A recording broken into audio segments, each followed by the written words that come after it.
Hola amigos, gracias nuevamente por estar con nosotros. Tenemos hoy un invitado de lujo, el señor Blake Bacard de Screen Innovations. Blake estuvo fuera de Screen Innovations por un tiempo, está de vuelta. Este es uno de los primeros webinars que da en vivo, así que le damos la bienvenida nuevamente.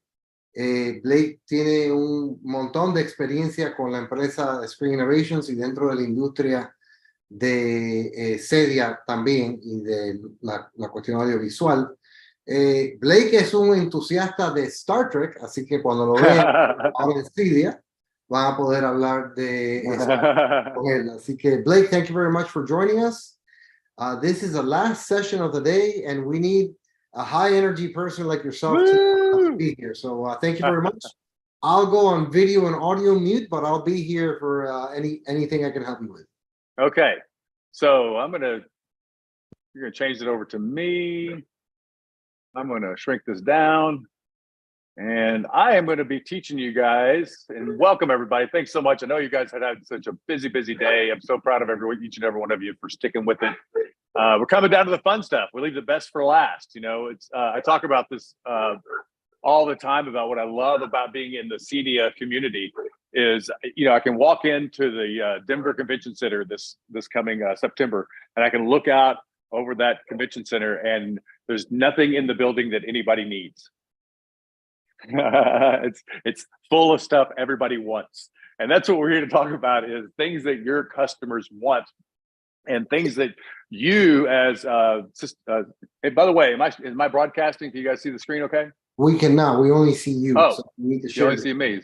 Yeah. So what do I need to do here? But you look pretty good. I gotta say, share screen. There we go. Yeah, we started off great. You look very good. I'll tell you that you say that about there we go. that people need or want. I actually got into this industry because these are things that I want, not necessarily need. So I know exactly where you're coming from. Well, and if you think about it, you know, we talk, and I mean that with the deepest sincerity, because I know, you know, our customers work hard. Correct. And if you think about all the things that give us pleasure, we're one of the few things that are legal that they can buy and and use with the rest of the family. And that's right. So that's yeah, right. I mean, really, so you really should be enjoying your job, because we are the toy makers. We are the fun havers. Exactly. So anyway, where we are is at our Screen Innovations website. I'm a big believer in presenting from the website. So everybody watching this is not a PowerPoint presentation. This is our actual Screen Innovations website. And we're gonna be talking about screens today. So I'm gonna go over here where it says projection screens, click on that. And that's gonna take me over into the projection screen world. Now, for those of you who are not familiar with Screen Innovations, we are now in our 20th year, which is, wow, hard to believe. We're like putting on our grown-up pants now.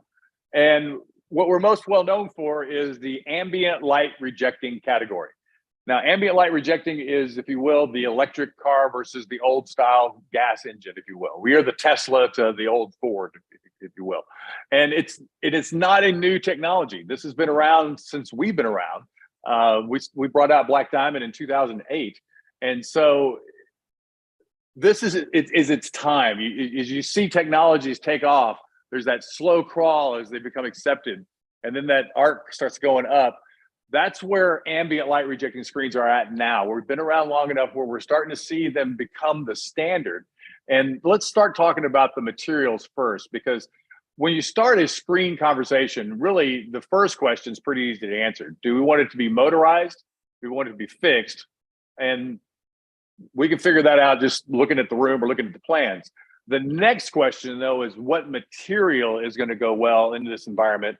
And I want to take you into that immediately, because the first thing we usually talk about is what we tend to remember the most. So you as integrators, when you land on the Screen Innovations website and you're ready to have that materials conversation, you'll notice when I click on materials or on the drop down, the first thing that shows up is what's called the material wizard.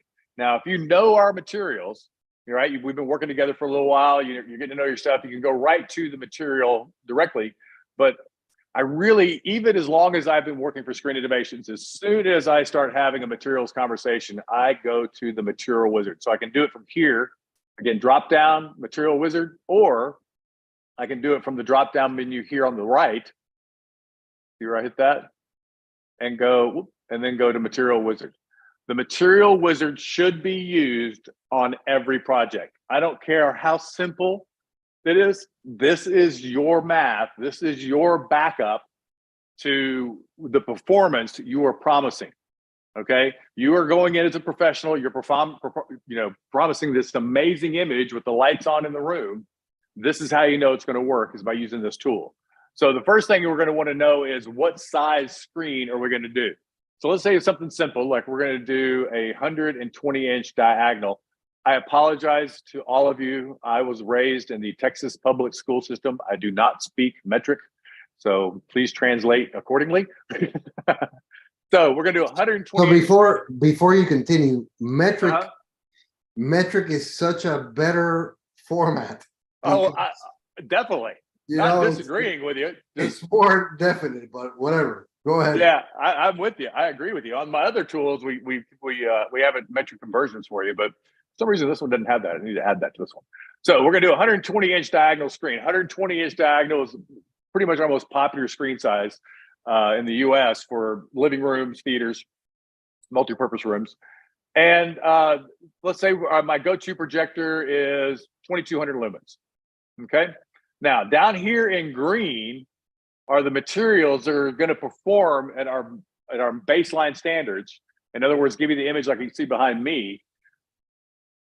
And what we're looking for is system contrast ratio. So what's going on is here is the most important number that sometimes you have to guess at, and that is ambient light on screen, foot candles. I need to know the foot candles in the room. Now, how I get that, if the room exists and you have an iPhone, you can download a light meter. And I'll show you the one that I think it's pretty much free. Here it is. I get up here real close. You can see it's that icon, right? I click on light meter, right? I then click on that little guy right there, and I can tell that I was pointing right at my screen. So I'm going to point in the room, and I'm getting 5 foot candles in this room right now. So I'm going to change that from 10 to 5 foot candles. I go down here and I picked up a few more materials. Got green. But what I found is if I want to do a fixed frame like I have behind me, a fixed frame or a zero edge, then I can go with black diamond 1.4 and I'll have a 96:1 contrast ratio with 72 foot lamberts, which is the equivalent to 247 nits. Ladies and gentlemen, that is a big TV. Okay, if you look at that brightness right there, you have predicted that the projector and screen that you're working with is going to perform like a TV in the room with 5 foot candles of light. Now, this is a typical living room I'm in right now. I got my shades closed, right?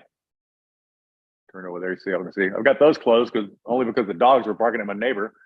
All right, so let's do a little experiment. I'm going to disappear for just 1 second. Thank goodness I have wireless headphones and wireless microphone. Now I'm going to open up these curtains. Right, we're going to take another light reading. All right, now we're getting a little more light in here. 15 foot candles. Right, now I don't have direct sunlight coming in. I've got a little awning outside, but I'm getting 15 foot candles of light. So let's jump that up to 15 now. Ooh, look at that. Black diamond's the only one still working for me.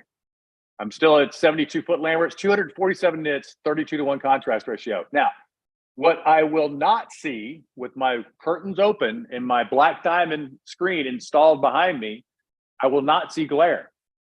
If that was a big giant TV back there of any size, of any make, of any model, and I just opened the curtains with all the windows, right? There's the curtains are open. Okay. I would see glare. This is a television alternative. Black diamond is a true television alternative. Okay. Now, what also we could do is work in the short throw world. You see, short throw is coming in close. It's coming in at 21:1 versus 32:1. But the thing is, short throw is I got a lot more lumens to work with. Most of our short throw lumens, short throw projector lumens, are around 3,000, and there's one that's coming out that's 4,000. And you'll notice here, oh, still at 15. Let's go to 18. Yep, still there. 21. Oh, it just fell off. Let's go back to 20.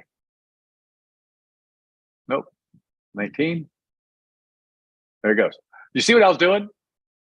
I'm just toggling to the number until the material I'm looking for comes online, turns green. So now in a room brighter than the one I'm in fact, this is short throw material behind me. What I'm predicting is with a 4,000 lumen ultra short throw projector on a 120-inch screen with a room with 19 foot candles. Guys, this is my room. This is a bright room. All the lights are on. I'm sorry if I'm making you dizzy, but okay, this is giving you kind of a good look at how bright we can go. And again, as you can see with the image behind me, no glare. Yeah, and No then glass, no obviously it's a function of also the lumens the projector will output.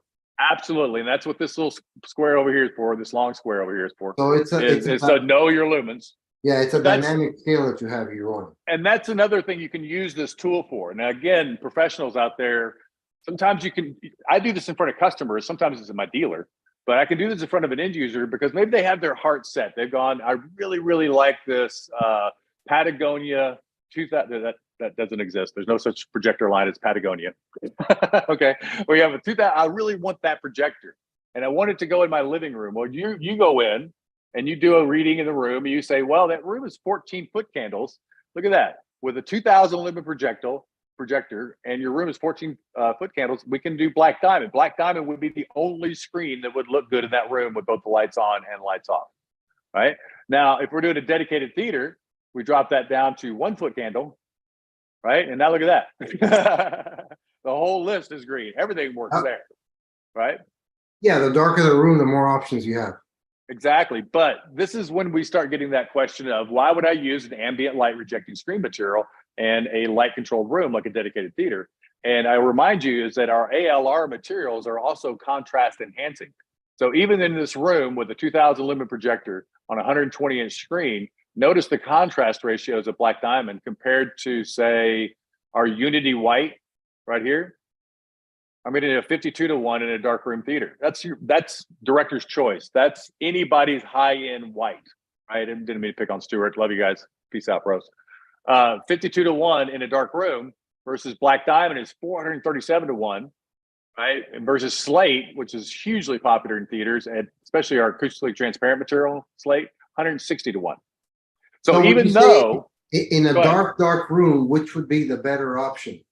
Slate or well, then it becomes a question of size. It's a great question. See, black diamond cannot be microperfed. I can't put a speaker behind a black diamond. It's 8 layers of optics, and the first layer is aluminum. So can't happen. Yeah, impossible. So I lead with black diamond in a theater, especially in 2.35 in the ultra wide aspect ratio. I lead with that if I am going to do a 2-row theater or less, 1 row or 2 rows. If you're going to do a 3rd row in the theater, you're going to have a hard time placing that center channel below the screen and getting it over the 2nd row's head into the 3rd rows, right? So if I'm doing 2 rows or less, I'll lead with black diamond up to 150 diagonal and 2.35, right? I get those nice black bars. Anything above that, though, I'm probably going to start recommending masking. But black diamond in a like a second bedroom that you converted, and the kids have gone to college, they're going to convert that into a small like theater. A 15 by 20, something like that. Yeah, absolutely. And it really, because it comes down to the where you place the speakers. I get left and right, no problem. But that center channel down there, going below, obviously we want to place that center channel right here in the middle of the screen whenever possible. And that's when we go to slate. And so slate is really the all-around, all-purpose, kind of it gets a 9 all the way across. It's not a perfect 10 all the way across. It's a perfect 9. Where black diamond kind of falls off in size, slate picks up. Where we can't micro-perf black diamond, we can micro-perf slate. So we sell a lot of slate. Slate, because of its for lack of a better word, flexibility, and it is flexible. Where black diamond is a semi-rigid material, Yep. slate is a flexible material, and is also very flexible in its cost. It's a little bit more affordable, not a little bit, a lot more affordable than black diamond. In fact, there's two slate materials screens on the space station. So NASA certified. I'm not kidding. We actually have two screens on the space station. You can tell your customer that you're getting the exact same screen material that the astronauts use on a daily basis in space right now. And so where would you recommend Unity? Unity? Yeah. Unity is a great question. Unity is actually an audio question.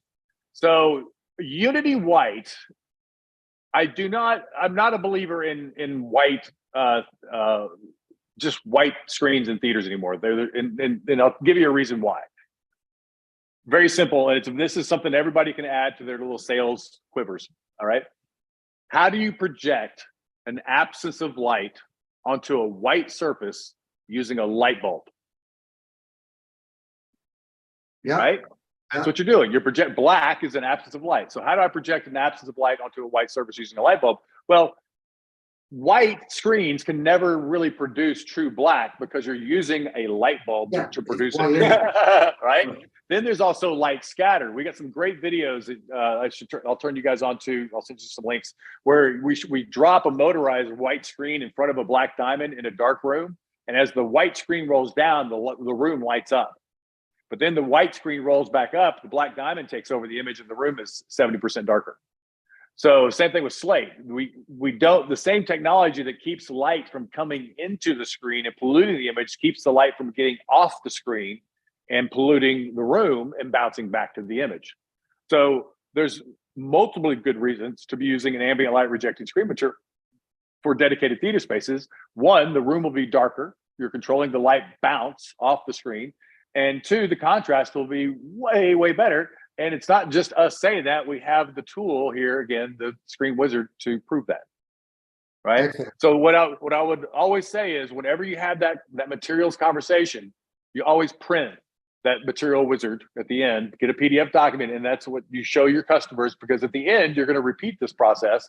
And they're going to go, wow, look at this. He was right. He predicted exactly what was going to happen. And that's always a warm, fuzzy feeling. Unity White, however, I do use Unity AT. Sure, for the yeah, and that's where the conversation becomes acoustically transparent and dedicated theaters becomes a long conversation. And that's because you have to basically, and this is why it's so important to be so well educated in this industry. Slate is my personal go-to when it comes to an acoustically transparent material for two reasons. One is the image quality is just the best. In a dedicated theater, hanging out with my boys, right? We're watching football on TV. I don't want to turn the lights off, right? Those aren't pillows. Right? Right? A bunch of guys in the room, yeah, a bunch of guys in the room. We're not going to turn the lights off to watch sports. That's just not creepy, that there's right? anything wrong with that. There's anything wrong with that, but that's not how we like to party. Right. I want to keep the lights on. I want to put the disco light ball out, right? So we turn the lights on to watch the game. If the wife and I are in the theater and we want to watch TV, the lights are on. If I'm playing video games, lights are on. If we're doing internet stuff, lights are on. I mean, we do a lot of shopping in our theater because those little thumbnails are 70 inches on our screen, on our 120-inch screen, right? So image quality is absolutely, to me, the most important. However, if I was investing in something like, a really, really high-end speaker system, and audio is super important to me. I'm an audiophile, but we're talking highest of high end. And my customer in this case also has a really big TV in their great room. And so really all they're doing is going in here and watching movies. In that case, I would probably go with a Unity White in a microperf, or even better, because of the speaker quality, is our Maestro. Audio purists will always prefer a woven material over a microperf. Those are technical visuals, by the way. That's woven. That's microperf. right? A woven material is almost invisible when you look at the meter. There'll be like a little spike up in the 18,000 kilohertz, and then that's it. Sure. Right? Where Slate is a microperf. Unity white is a microperf, which is our material, and we literally punch little tiny holes in it. So there's several little spikes, and you got to EQ around it, right? Is that a big deal? Believe me, most of your customers, 95% of them probably would never hear the difference. But you're not most of your customers. You're the pro, and that's why we want you to know that you do need to do a little EQ slope if you're really going high-end audio with Slate, and this goes with any microperf, not just Screen Innovation stuff, any microperf. But if you're looking for the absolute purest audio experience, that's Maestro. However, because it's woven, you're giving up fine dot pitch. Right, you can see here on Maestro. I'm going to take you over to the Maestro page. Even with our new Maestro, which Shannon has been working really, really hard on getting us a new woven material created, and we've got it. And it's a much tighter weave. It's 4K definitely ready. We're looking at getting it 8K. Sorry, let me get over here. There we go. See how the slope is right here at the upper kilohertz? Yep. But you can see how it's a woven material, right? Very much like your speaker grill cloth. Fantastic stuff, right? But the image, you're not going to get that fine dot pitch, and but on a 4K image, let's say you're doing a 150-inch diagonal 235, okay? From 14 feet back, that fine dot pitch isn't making that much difference anymore. Sure. Right? You're too far back for that to be an issue. So that's why this whole conversation, in a little nutshell, is why you work with us. It's because you guys have us as got your back. This conversation I can go on for a while. Sometimes I do because I'm an audiophile. I love great high-end audio. So it'll be let's talk about how we're going to set this up. Make sure that your customer is getting both the best picture and both sound. And the point being is, as you can see, again, from our materials page, we have 1, 2, 3, 4. We're about to add 4 more. We got some stuff we're going to be announcing at CEDIA, so there's more acoustically transparent coming. Because the living room and multi-purpose room, that's black diamond, that's slate, that's short throw, right? But when it comes down to theater, you could be going black diamond again with 2 rows or less. You could be going slate with 2 rows or less, or should we go slate microperf? There are choices, and sometimes you just need to get one of us on the phone, preferably me, just to talk it out. So always know that we're available to do that. One last question on material. Short throw, how popular is it? Do you think it's a fad? Is it still there? Ooh, baby. Short throw's happening, man. It's a problem. Well, I'm right in front of one right now. There's a little Epson projector just out here that's firing up into the short throw. Yeah. It solves a lot of problems. One thing to be aware of: black diamond and slate are long throw materials. And they're the only 2 materials in existence that reject ambient light from the side. Okay, rejecting ambient light from above is not. It's been done. I mean, we've been doing that for a long time. That's lenticular. Sure. Right, little bitty mini blades on a reflective surface. The screen behind me, the projector's shooting up at it. If we were to put it sideways, you would actually see a white surface. If I turned it around, you'd see a black surface. So the higher the degree of angle, the more light rejection it has. It is getting a little polluted from the side. If this window was more towards this wall and directly to the right of the screen, then we'd have a problem. But because the window is about 4 feet forward of it, it's doing a pretty good job rejecting it. It is a great way to get a big image in a small space where I just cannot hang a projector. Projectors are getting better. In fact, down here on the floor with this other projector is the original Sony. Don't remember when that came out, 8 years ago? Was that $50,000 monstrosity? I can tell this story now, but back when that came out, I was talking to Andrew, my friend at Sony, and I was like, "So why is this thing $50,000?" He goes, "Well, 48,000 of that are the optics." Wow. So making that image work. So the image quality in ultra short throw projectors is getting close to being as good as standard long throw projectors. Yeah, okay. That was, we used to be reps for Sim 2. Sim 2 was one of those early adopters of a short throw, and Maximo. Residential, yeah, Massimo. And we had that issue with image quality at the beginning. I'm sure it's improved a lot.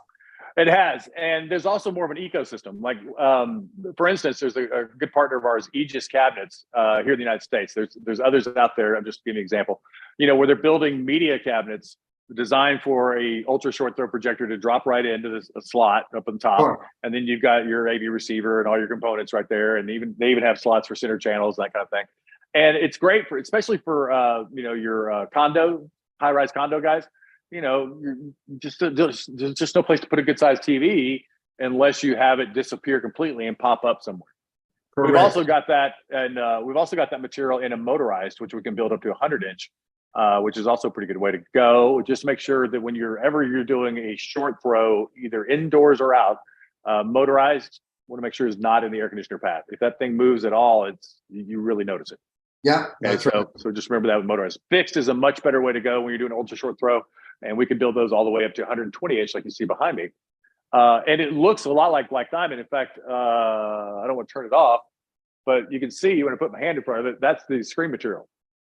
So, and remember, you're using a laser projector on a black surface with a 0-edge frame.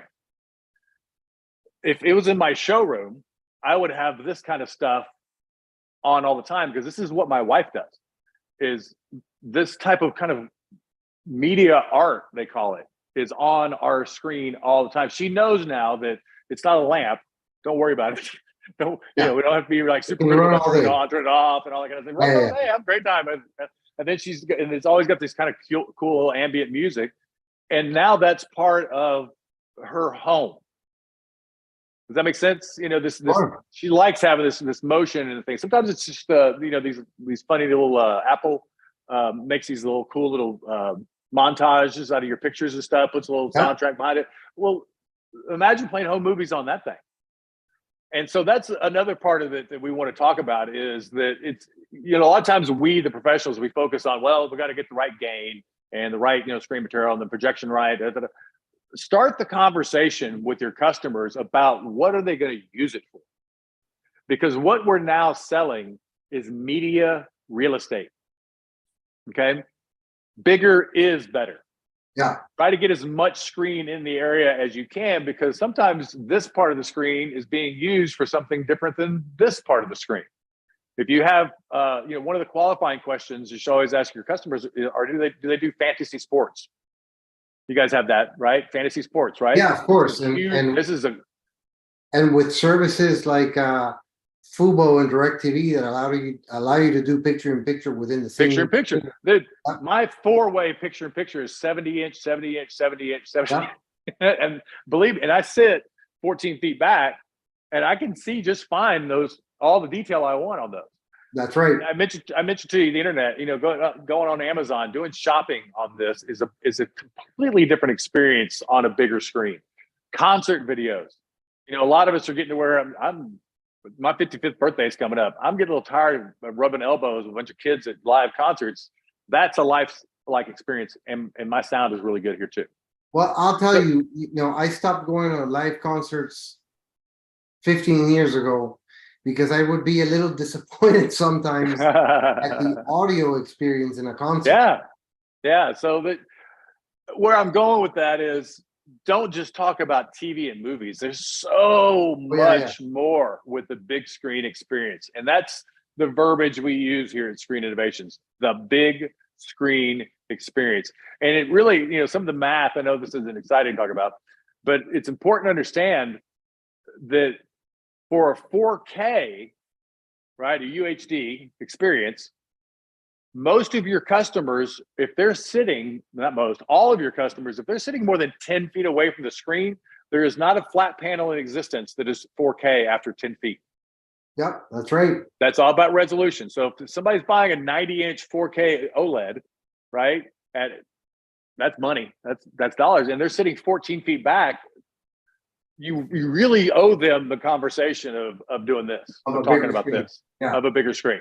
Right. Yeah, it becomes a money game after you hit that 85-inch mark.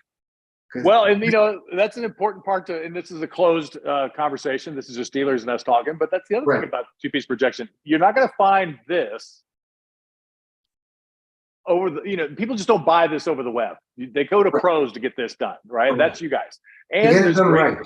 And to get it done right, correct. And there's great margin in it. In other words, what I like to say is all of these Screen Innovations dealers around the world all get to eat. Yeah, but it's true. It's right. We get to feed our families. But it's like that with anything, right? If you want performance in a car, you don't build it yourself. You go to a dealer that sells right on. You get somebody that knows how to put it together. Correct. Now we've done some major changes. I want to make sure everybody's aware of before my time runs out. Solo 3, both indoor and soon to be outdoor, is we've taken everything we ever learned about motorized screens and we've turned them all into one. So there's no more of this version 3 and version 5 and this, that. Now there's Solo 3. You do have the option of battery operated up to 110 diagonal, low voltage up to 160 diagonal, and then high voltage up to 200-inch diagonal. All right. So, and then cases in either white or black. Okay. Powder coated, by the way, all that. This is using the same motorization technology you use in your window treatments as well, correct? Exactly. We're basically perfecting the art of raising and lowering material, whether it be used for an optic as a screen or for a motorized shade. And we're combining all this into this new way of doing technology. I wanted to point out, for instance, like this is our charging system that we started using on the shade side. Now we're using it for the screen side. That's a magnetic connection. You just get that thing close and it just snaps right on there. And again, super easy to recharge. If you want to do our battery operated one that goes up to 10 inches and move it around. We got one right there. Right here. Plug it in once a year and then that's it. This is great for the house in the Hamptons, the beach house, the extra house. This is something you put in the car, take it with you. You can put it on a stand. It's just a nice versatile screen to have around. And again, also shows the details. Now, some of the details I do want to point out to new people that haven't been with Screen Innovations for a long time. All these eyelids are cut out of the material. We do not attach bungee cords with glue to any of our motorized products. There is no glue in here. And in addition to that detail, all the black that you see is printed, not painted. This is printed up here, not painted. Yeah, that was one of the things that we saw at a factory tour, probably 2018 or 2019. That was quite interesting. Your I think it was slate at that time. Mm-hmm. It was all printed material. It wasn't anything that's painted. So that was pretty cool. Yeah, because what happens is, when there's temperature changes, humidity changes, screen's been rolled up for a month or two, nobody likes to hear that peeling sound that paint makes, right? Then there's also still my favorite screen to this day. And at trade shows, when I make this go up and down, everybody goes, "Hey man, do it again, make it go up and down again." This is 0G. As you can see, it looks like it's floating in space. 0G's drops with cables, right? The cable drop system. So the tube drops from the case. Right, and this is one of my favorite images. Look at that, it just looks like the images are just hovering in front of the windows. So sex appeal is 100% what this thing's all about. It's the same material we put on Solo, but if you're really looking for that gotta pop situation, then 0G is absolutely just the sexiest motorized system going out there. In fact, you'll notice here cord colors. So the cord that drops the tube, like if you're in front of a black wall, we have a black cord. If you're in front of a beige wall, we got a beige cord. So green, that's what these are for. So again, if you're looking for absolutely the sexiest way to get one across, that's the way to do it. Fixed, we've got, of course, our zero edge, which we invented the zero edge frame style back when everybody was trying to get 5 inches of felt around a screen. We went the other direction with the there you go, with the LED lights back there. For those of you who don't know, backlighting a screen improves your brain's perception of contrast. If I put a meter on that screen in a dark room and I backlight it, and then I turn the lights on and turn the lights off, turn the lights on, turn the lights off, the meter won't see a difference. My brain definitely will. When you backlight a screen, blacks are way blacker, okay? And that goes to the same principle of why we put black felt around bright screens, is because it helps your brain perceive contrast better. So there is science behind black felt around the screen. There's also science behind backlighting of that. And we did the best of both. We did a very, very thin bezeled felt frame, and we backlight it. So that's a great way to get that. Also keep in mind, we have multiple controls with that. And I forgot, Moab. By the way, part of the Solo 3 is now under the Moab control system. And Moab is our new, here we go. I got a prop right here. This is the new Moab control system. How do you want to control it? Right? My answer is yes. Do you want to do trigger? Do you want to do IR? Do you want to control it with Control 4, Crestron? However you want to do it, Moab can do it. We can interface with it. Now, up to, I believe it's 110, 120, the Moab can be actually in the case or outside the case. So you can actually, and then you use these are your actual buttons. I don't know if you can hear that with my click for doing up, down, and stop. This was part of our shade ecosystem. One of these can set up all the shades in the house or the building, but it's also now part of our motorized screen ecosystem. And it just gives you again, part of the initial conversation of how am I going to control it doesn't really need to be part of the initial conversation, because you know you're going to have one of these and you know you can control it. So Moab is part of the new control ecosystem. What motors are you using in your shades now? Are they still Somfy or no? They are still Somfy, yeah. Okay. And again, I'll leave the shade conversation to the shade experts. I'm the screen evangelist. Okay. So I love the screen stuff, what it does for my room. I had 23 of them in my house in Austin. But then once I get them down, all I do is talk about how much better my image looks. That's right. So between our ambient light rejecting screen technology and our shade technology, it's all about keeping those photons in line, right? So right. Let's see here. I think I've touched. Are we doing on time? Would you want to open up for questions? Let me see. I don't think we have any questions. I think we're good on time. We have do I have time to run through a couple of the tools real quick? Sure, go ahead. Okay. So I make a big deal about the Screen Material Wizard. That's the one we've started with. And again, you should always, every time, without exception, do a Screen Material Wizard. And again, if you have to guess, here's a couple things. If we're going to do a 120-inch screen in a theater, go to 3-foot candles. Most theaters with all the lights on are not going to exceed 3-foot candles. So there's a guess point. I go to 9-foot candles when I'm guessing for a living room. And 2200 lumens is a good round number to guess with on a projector, but you know your projector lines better than I do, okay?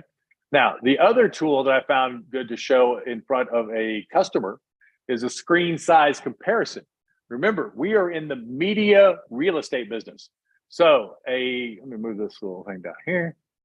A 16 by 9, 90-inch compared to 120-inch, what's the difference? That's a big difference. All right, there's the cute little 90-inch TV versus our 120-inch TV, right? And I'll remind you, ours, the one you're selling is making you more money, and you're getting the customer what they need. Remember, no 4K TV exists past 10 feet, right?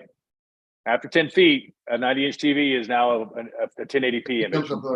Yeah. Because of the distance, right? We can have a conversation. That's a whole nother training on distance, but I don't know if you guys ever got to play with those little things called light brights, but they're a great way to make the point.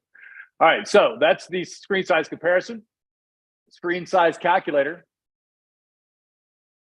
This is a great one, and we get this question all the time regarding throw and seating distance and you know, to get certain theaters certified in THX and things like that, you do need to pay attention to you know, how far you're seating from the projector. I'm sorry, from the screen, how far the projector is from the screen, etc. Yeah, and we're about to redo this calculator. I've noticed we need to reload the information. We're going to be adding some information for you. One of those things is, for instance, you know, we always talk about the first row. Well, the first row is now gotten a lot closer.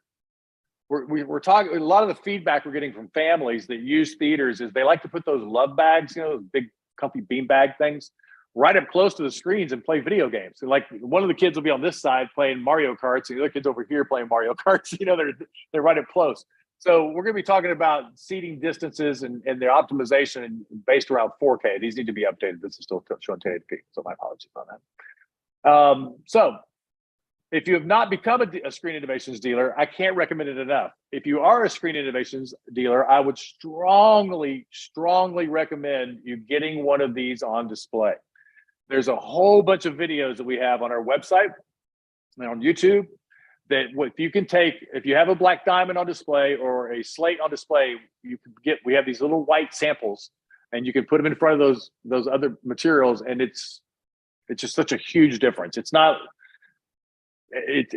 like you're comparing apples. It's an apples to steak comparison.